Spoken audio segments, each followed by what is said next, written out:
দেশের বিভিন্ন স্থানে বাউল শিল্পীদের উপর হামলা, হেনস্থা এবং সাংস্কৃতিক কর্মকাণ্ডে বাধা দেওয়ার অভিযোগ নিয়ে বাড়ছে উদ্বেগ। বিশেষ করে কুষ্টিয়া দৌলতপুরে সাম্প্রতিক সহিংস ঘটনার পর পরিস্থিতি নতুন করে আলোচনায় এসেছে। সংস্কৃতি কর্মীরা বলছেন, এই ধরনের ঘটনা দেশের ঐতিহ্যবাহী লোক সংস্কৃতির জন্য হুমকি হয়ে দাঁড়াচ্ছে। বিস্তারিত দেখুন প্রতিবেদনে।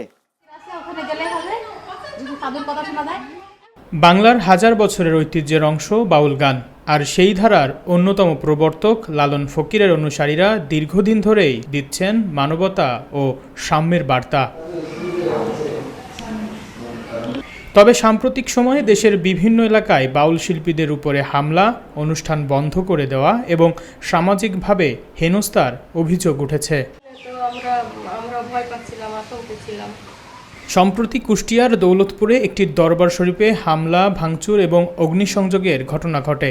স্থানীয়দের দাবি, বিক্ষুব্ধ জনতার হামলায় দরবারের প্রধান আব্দুর রহমান শামীম ওরফে জাহাঙ্গীর নিহত হন। আহত হন আরও কয়েকজন অনুসারী।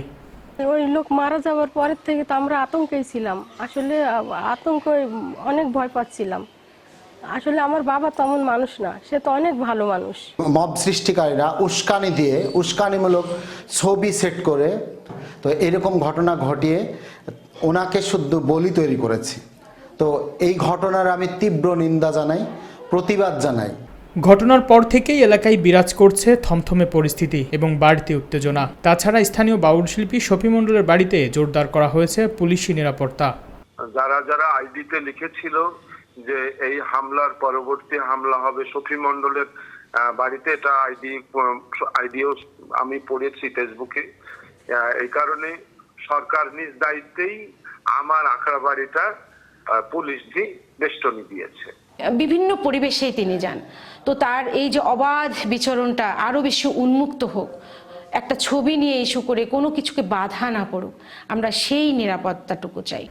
সংস্কৃতি কর্মীরা বলছেন, এ ধরনের ঘটনা শুধু শিল্পীদের উপরে নয়, বরং বাংলাদেশের বহুমাত্রিক সংস্কৃতির উপরেও সরাসরি আঘাত। আসলে একটা মানুষ অন্যায় করলে দেশীয় আইনে তার বিচার হবে, এটাই স্বাভাবিক প্রক্রিয়া।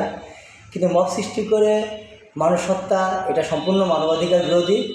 আমরা এই মব সৃষ্টি করে মানুষ হত্যার এটার বিপক্ষে।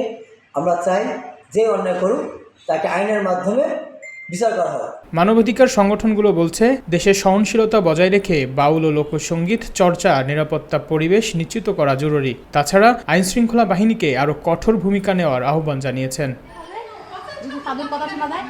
News desk, channel S.